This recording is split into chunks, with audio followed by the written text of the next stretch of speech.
अलाउद्दीन खिलजी के हमले के बाद भोजशाला का क्या हुआ? 718 years of struggle. जब हमने आसपास बातचीत की तब मुस्लिम वर्ग के लोग उसे अपनी जुम्मा मस्जिद कह रहे थे। ये क्या मुसलमानों की चीज है, पर मस्जिद नहीं है और पिछले 22 वर्ष खुदा से नहीं, खुदा ही से डर है। जहाँ जहाँ खोलोगे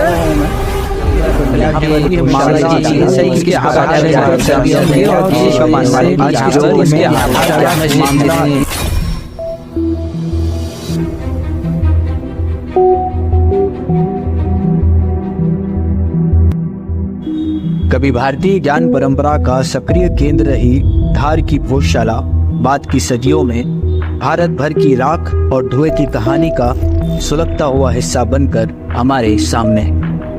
परमार राजाओं की पहली प्रथम राजधानी उज्जैन रही, जिसको बाद में राजा भोज धार लेकर आए। और जिस स्थान को आज हम भोजशाला के नाम से जानते हैं, इसका जो मूल स्थापना रही है वो सरस्वती कंटना के नाम से रही है, जहाँ पर इसे स्कूल एक महाविद्यालय का दर्जा दिया गया। और एएसआई के सर्वेज या रिपोर्ट्स को देखें तो हमें वहाँ पे सरस्वती की प्रतिमाएं भी देखने को मिलती हैं।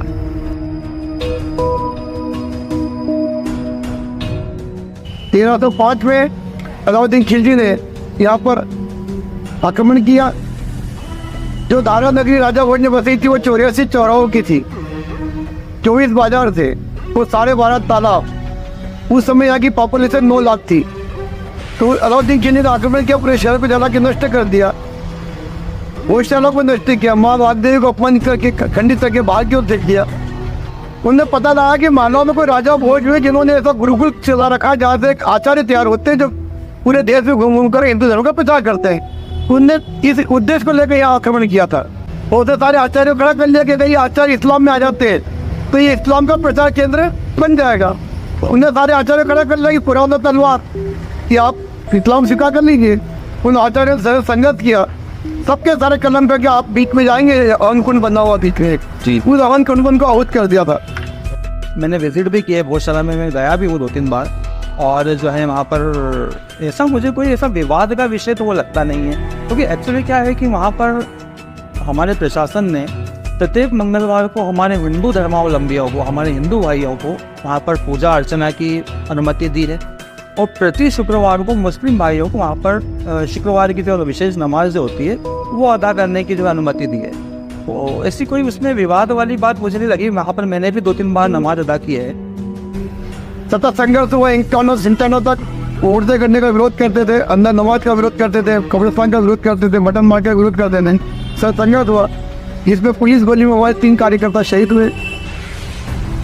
और ये चंदा चिंतानों में यहाँ पर फिर जब आखिरी मुहूर्ता करा था उसका काफ़ी विरोध हुआ। इसमें 8 दिन में कर्फ्यू लगा। तो यहाँ पर जो कलेक्टर थे उन्होंने यहाँ प्रतिबंध लगाया मटन मार्केट के ऊपर, कब्रिस्तान के ऊपर। वो जो कमरा था वो खाली कराया और हिंदू समाज के प्रवेश पर प्रतिबंध लगा दिया। 97 हिंदू समाज के प्रवेश पर प्रतिबंध लगा। उनको 52 साल में 52 दिन नमाज की छूट मिली अंदर। उसको लेकर हमने पूरे जिले भर में गाँव में धर्म रक्षा समिति का निर्माण किया और गाँव में उसके लिए जागरण किया। ऐसी जो प्रतिमा है वाग्देवी की वो सामने रखी है जी, दीवार पे 108 प्रतिमा का निर्माण करके हमने गांव में मूर्तियों की स्थापना की और सत्याग्रह प्रारंभ किया। और उसका परिणाम सही 8 साल तक खंड चला। और 2002 में हमने 1.5 लाख लोगों का यहाँ पर पूरे जिले का आह्वान किया। सिर्फ 1.5 लाख लोग एक साथ आए थे। वो उन्होंने फिर संकल्प भी लिया कि 15 दिन के अंदर हिंदू समाज के गौशाला के ताले खुले, नहीं तो हिंदू समाज अपने 52 से ताले खुलेगा। ठीक है, 718 साल बाद हमको अधिकार मिला है 8 फरवरी 2003 को कि हम भोजशाला के अंदर बैठकर प्रति मंगलवार सत्याग्रह कर पाते हैं सशक्त। यह अक्षर तो पुष्प लगाने की शर्त है। और उसके लिए भी हमको प्रति मंगलवार को ट्रेन गई, हमको जाँचों के दायरे के अंदर जाना पड़ता है, घेरा करना पड़ता है। लेकिन मंगलवार के लिए हमको अधिकार मिला है कि हम अपनी माँ की आराधना कर सकते हैं। लेकिन अभी वो चूँकि लंदन में कैद है, इसलिए उसके लिए सतत और जागरण की आवश्यकता है, इसलिए समय लगा हुआ है। समय समय पर मांग आती है कि वाग्देवी की प्रतिमा को जो है वापस धार में स्थापित उसकी प्राण प्रतिष्ठा की जाए। ये हमारे ऐतिहासिक दस्तावेज है जो ये कह रहे हैं। कुछ पुराने लोगों से भी मेरी बात हुई थी इस संबंध में धार में, तो उनका भी यही कहना है कि ये बरसों से विवाद का विषय बना है। हिंदू धर्म के लोग कह रहे हैं कि ये मंदिर है, चूँकि ये वो पाठशाला है, यहाँ पर उनका अधिकार होना चाहिए इस पर। मुस्लिम लोग कहते हैं कि चूँकि ये मस्जिद है, यहाँ पे नमाज होती थी, और उसके सटी हुई जो है वहाँ पर विश्वविख्यात जो है कमालुद्दीन चिश्ती रहमतुल्लाह की जो है दरगाह है, जो कि विश्वविख्यात है, वो है। तो लेकिन दरगाह वाला पोर्शन गौशाला वाले पोर्शन से अलग है। अगर हम वहाँ जाके देखेंगे तो दरगाह अलग हिस्से में है और गौशाला अलग हिस्से में। दरगाह का गौशाला से कोई कनेक्शन नहीं है। आप अंदर गए होंगे, देखा होगा खंभों पे शंख घंटा घड़ियाल बने हुए हैं जी, गदा पन्नू बने हुए हैं, बीच में हवन कुंड है, कि छतों में सारे हिंदू चिन्ह बच्चक्र बने हुए, घंटियाँ बनी हुई है, यज्ञ कुंड है। यहाँ पर खुदाई की जरूरत नहीं है, यहाँ तो आपको तो दिख रहा है कि किसी ये विजय मंदिर है, ऋचाएँ लिखी हुई है। आपने देखा जो शिलालेख लिखा हो, पहले अक्षर लिखा हुआ ओम सरस्वती नमः, ओम नमः शिवाय। ये क्या मुसलमानों की जीत है? कोई मस्जिद नहीं है, इनको खुदा से नहीं खुदाई से डर है। हिंदू धर्म के लोग भी कहते हैं कि भाई हमारी है, ठीक है, हमने उनकी बात मान ली। मुस्लिम धर्म के लोगों ने कहा है हमारी मस्जिद, हमने उनकी भी बात मान ली। लेकिन जो साक्ष्य जो वहाँ पर मिले हैं और जो चीज़ें हमको पढ़ने को मिली हैं, उसके आधार पर हम ये एक तरफा निर्णय नहीं ले सकते कि ये मुस्लिमों की है या हिंदुओं की है। उस पर अधिकार तो दोनों का अभी फिलहाल बराबर है, पर ये देखते ही सरकार ने, प्रशासन ने दोनों लोगों को वहाँ पर जो है अपने अपने हिसाब से पूजा अर्चना करने की और नमाज पढ़ने की जो अनुमति दी। जहाँ जहाँ पे हमारे बड़े बड़े गुरुकुल होते थे वहाँ पर आचार्य लोग आह्वान करके पाताल गंगा निकालते थे, जो आज उनके कब्जे में उसको हुसैन का पानी कहकर वो बेचते बाहर। अब हुसैन का पानी तो आपको पता है कि हुसैन खुद प्यासे मर गए, तो उनका पानी यहाँ कैसे आएगा? तो ये तो सोचने वाली बात है, जो हुसैन खुद प्यासे मर गए उन पानियाँ निकालेंगे। वो पानी अगर आप पी लो तो आपको लगेगा आप अमृत पी रहे हो। आज उस पानी की इतनी तीव्रता आप लगो तो आपको लगता है कि कोई अमृत जा रहा तरीके अंदर। अगर बनारस के पानी में जाकर अगर हिंदू व्यक्ति आचमन करता है, वहाँ पर जाके स्नान करता है, तो उसके पानी से एक मुस्लिम व्यक्ति वजन बना सकता है। पानी किसी की बपौती थोड़ी है, नदी किसी की बपौती थोड़ी है। तो सीधी सी बात है कि आप जो है सोचने समझने का नज़रिया अगर बदल देंगे तो कई तरह की समस्याएं स्वतः ही समाप्त हो जाएंगी। अब अगर इस मैटर को शांतिपूर्ण तरीके से देखा जाए तो जो व्यवस्था अभी चल रही है आने वाले कई सालों तक भी सजावट से चल सकती है।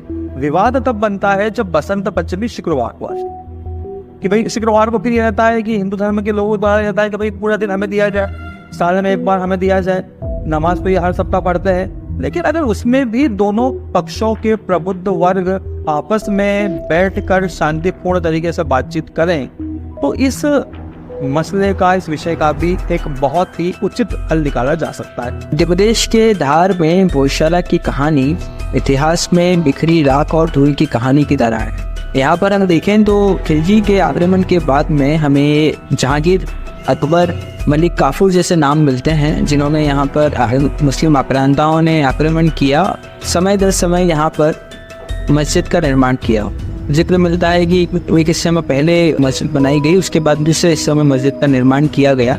और आज स्थिति पेशोपेश की है, जहाँ पे एक वर्ग कहता है कि यहाँ पर गौशाला की साक्ष्य प्राप्त होंगे और दूसरे का मानना है कि यहाँ पर मस्जिद है।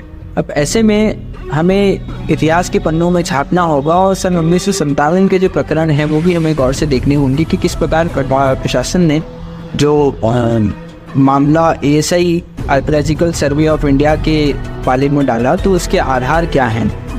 और आज की स्थिति में गौशाला को जनता के साथ साथ सरकार की भी रुख की ज़रूरत है।